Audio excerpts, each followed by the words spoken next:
आजपासून शेतकऱ्यासाठी एक अंदाज देणार आहे. राज्यामध्ये आणखीन 3 ऑगस्ट, 4 आणि 5 ऑगस्ट आणि 6 ऑगस्टच्या दरम्यान आणखी 4 दिवस काही भागात आणि काही जिल्ह्यात तुरळक भागातच पाऊस पडणार आहे म्हणून हा अंदाज लक्षात यायचा. नेमका कुठं पडणार आहे तुम्हाला एक सांगू इच्छितो.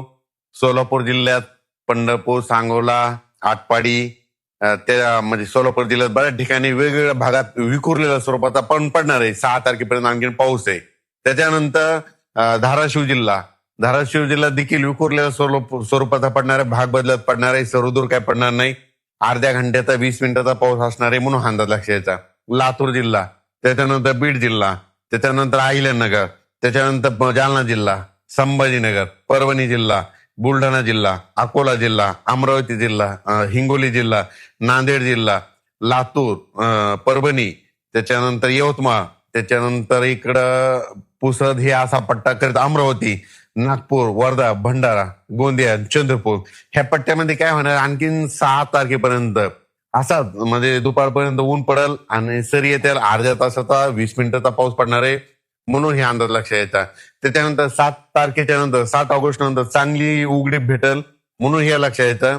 मग 7 ऑगस्टच्या नंतर मग काय होणार आहे परत काय होईल एक कमी दाबाचा पट्टा असल्यामुळं ते मध्य प्रदेशकडे जात असल्यामुळं ते नागपूर मग जवळपास 15-16 दरम्यान मग काय होईल पूर्व विदर्भाकडे पुन्हा पाऊस येणार आहे म्हणून हा अंदाज लक्षात यायचा. मग पूर्व विदर्भामध्ये नागपूर, वर्धा, भंडारा, गोंदिया, चंद्रपूर, यवतमाळ, वाशिम, हिंगोली, अमरावती, अकोला, बुलढाणा आणि इकडे नांदेड, परभणी असं जालना पट्ट्यापर्यंत ते पाऊस येऊ शकतो म्हणजे 15 ऑगस्टच्या नंतरचा म्हणून हा अंदाज सर्व शेतकऱ्यांनी लक्षात घ्यायचा. आता कोकणपट्टीचा म्हणजे कोल्हापूर, सांगली, सातारा, पुणे हे जे पालघर पर्यंत तिकडं मग घाट माथ्यावर काय होईल 6 तारखेपर्यंत आणखीन त्या सरी मग चालूच राहतील म्हणून हे अंदाज लक्षात येतात. पुण्यात देखील काय होईल थोड्या सरीच येतील आणि 6 तारखेच्या नंतर पुण्याचा देखील पाऊस बंद होणार आहे 7 तारखेपासून म्हणून पुणेकरांनी अंदाज लक्षात येतात. मुंबईकडे देखील काय होईल 7 तारखेच्या नंतर 7 ऑगस्टच्या नंतर पुन्हा तिकडला देखील पाऊस कमी होणार आहे म्हणून अंदाज लक्षात येतात. नाशिककडला देखील पाऊस 7 ऑगस्ट नंतर कमी होणार आहे म्हणून अंदाज लक्षात घ्यायचा. म्हणजे सांगायचं झालं तर जळगाव, धुळे, नंदुरबार, नाशिक आणि हे कोकणपट्टी, इगतपुरी, घाटमाथा इकडे काय होईल सध्या तरी 6 तारखेपर्यंत असा विखुरलेल्या स्वरूपात 10 मिनिटाचा 20 मिनिटाचा अशा सारी येतील म्हणून हा अंदाज जळगाव जिल्ह्यातल्या शेतकऱ्यांनी घ्यायचा म्हणून हे लक्षात घ्यायचं. म्हणून शेतीचे कामे करण्यासाठी आता वेळ आहे म्हणजे 15 ऑगस्ट पर्यंत एक कमी दाबाचा पट्टा येईल पण ते मध्य प्रदेशकडे जात असल्यामुळे फक्त विदर्भातच त्याचा पाऊस पडणार आहे म्हणून हा अंदाज सर्व शेतकऱ्यांनी लक्षात घ्यायचा. आणि तसंच नाथसागर म्हणजे मराठवाड्याचे ताण भागवणारं नाथसागर म्हणजे जायकवाडी धरण आजच्याला 90% भरणार आहे आणि कोणत्याही क्षणी त्या जायकवाडी धरणाचे दरवाजे कारण की तिकडून पाण्याची आवक सुरू असल्यामुळं कोणत्याही क्षणी गोदावरी नदीत पाणी येणार आहे. मग गोदावरी नदीत जर पाणी आलं तर नाथसागरातून पाणी निघाल्याच्या नंतर ते पाणी सरळ नांदेडकडे येतं. मग हे जे बॅरेज आहे ते भरत येणार आहे. शेतकऱ्याला माझी विनंती आणखीन आज उद्या ह्या 2-3 दिवसामध्ये तुमच्या कोणाच्या मोटर असेल, पाईपलाईन असेल तर तुम्ही काढून घ्या कारण की जायकवाडी आपल्या गोदावरी नदीला कोणत्याही क्षणी ते पाणी सोडू शकता.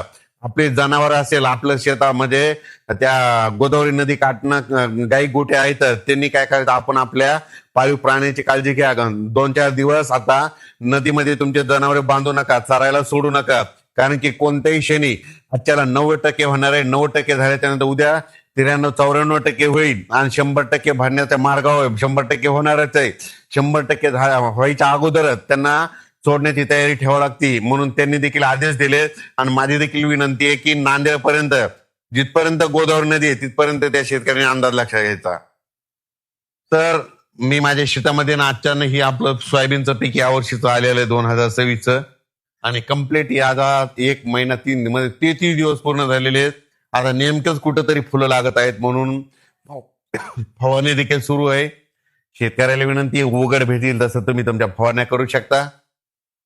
होईल तिथपर्यंत फवारणी करताना सकाळच्या वेळेला जायचे कारण की दुपारनंतर 2-2:30च्या नंतर पाऊस येणार आहे म्हणून जितकं लवकर जातं तितकं चांगलं. धन्यवाद. आणि जायकवाडी धरणातल्या शेतकऱ्याला सांगू इच्छितो गोदावरी नदीच्या तुमच्या मोटर पाईप लाईन असेल तर आज उद्या परवा काढून घ्या कारण की पाणी 100% सुटणार आहे आणि तुमच्या नाही काढ्या तर मोटरी वाहून जातील. धन्यवाद.